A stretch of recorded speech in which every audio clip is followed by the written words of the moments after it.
Yo, yo, yo, everybody. This is Jayton Gunter. So, happy Wine Wednesdays, by the way.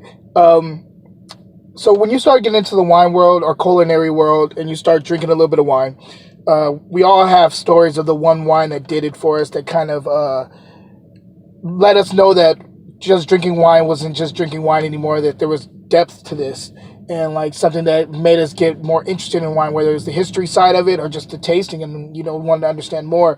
So, I'll just give you, I had two of them. My first one was that did it for me. I was hanging out with like three or four of my homeboys.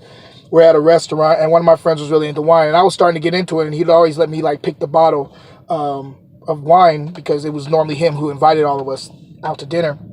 And we were out one night at an Italian place, and I saw this Pinot Noir on the menu, and I had read about it. I've been hearing things about it, but I never had it before. It was kind of a mainstream Pinot Noir. It's a big house. Everybody knows who these guys are, but it was Edna Valley Pinot, and I remember tasting it, letting some air in, and seeing it, actually tasting how it changed right on my palate right there.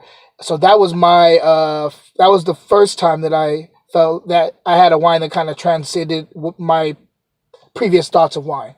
The second one was Juan Gil. It's a Spanish wine. It's a blend, and I remember tasting that for the first time and getting all this earthiness.